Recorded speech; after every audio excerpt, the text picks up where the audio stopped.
Hey everyone, and welcome. Have you ever wondered how a self-driving car knows the difference between a person crossing the street and a mailbox? Well, the magic isn't really magic, it's data. And the secret sauce is something called data annotation.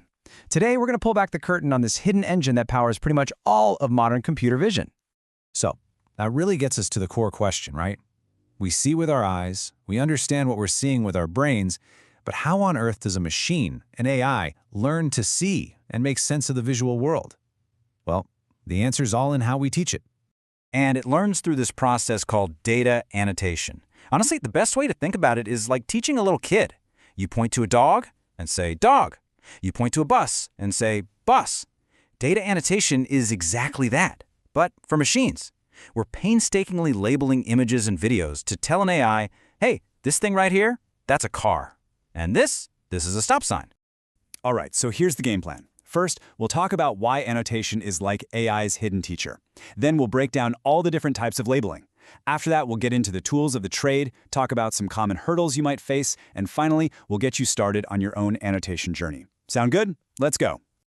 Okay, first up, let's really get our heads around just how crucial this whole thing is. You know, when we call data annotation the cornerstone of computer vision, that's not an exaggeration. It's the absolute foundation that everything else is built on top of. Think of it this way. Annotated data is the textbook, the study guide, the flashcards. It's all the teaching material for an AI. And just like any student, if the textbook is full of mistakes or is just plain confusing, the student's not going to do very well on the test. It's the classic rule, garbage in, garbage out. And the impact of doing it well, it's huge. High-quality annotation is what allows an AI to tell the difference between a shadow on the road and a pothole. It's what leads to the accuracy and reliability we need for things like medical scans or self-driving cars. This isn't just an academic exercise. It enables reliable predictions in the real world, and honestly, it's what's pushing innovation forward. So, how is this labeling actually done? I mean, what does it look like? Let's decode the different types of annotation. The method you end up using really just depends on what exactly you're trying to teach the AI to do. We'll start with the most basic form, image labeling. Sometimes it's called tagging. This is as simple as it sounds. You look at an entire picture and give it one single label. Cat, car, beach. That's it. You're just saying what the main subject is.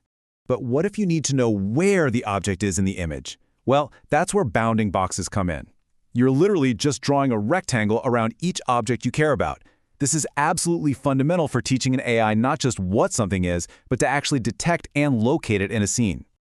Now, sometimes a simple box just isn't precise enough, for things with weird shapes. That's when we need image segmentation. This method goes way beyond a box. It defines the exact, pixel-perfect outline of an object. And segmentation comes in two main flavors. First, you've got semantic segmentation. This groups all objects of the same type together, so every pixel that's part of a car gets labeled car. But then there's instant segmentation, which takes it a step further. It can tell the difference between individual cars, so it knows this is car number 1, that's car number 2, and so on. Super important if you need to count things. Okay, but what if you need to get even more granular? That's where key points and landmarks come in. Here, you're not drawing outlines at all. You're marking very specific, important points on an object, like the corners of the eyes and mouth for facial recognition, or a person's elbows and knees for pose estimation. It's all about hyper-precision. And finally, we have lines and splines. This is perfect for labeling, well, lines. Think about tracing the lane markings on a highway for a self-driving car, or outlining a country's border on a satellite image. It's all about defining paths and boundaries. So we know the different types of annotation, but what are you actually using to do all this drawing and labeling? Let's pop the hood and look at the tools of the trade. The tools really exist on a whole spectrum. On one end, you've got simple, free software where you do everything by hand. On the other end, you have these incredibly sophisticated platforms that use AI to help you annotate, which can make things way, way faster. And the best part is, you can start for free. Here are some fantastic open source tools you can try out right now. If you just want to practice drawing bounding boxes, Label M is a classic. For more complex shapes, VGG Image Annotator is great.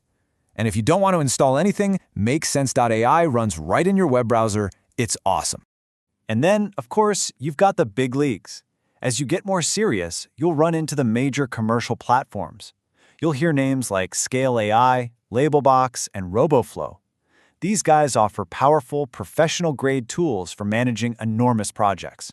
Now, I've got to be real with you. Data annotation isn't always a walk in the park.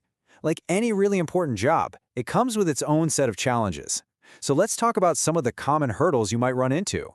It pretty much boils down to three main things. First, just dealing with the sheer size and complexity of the data.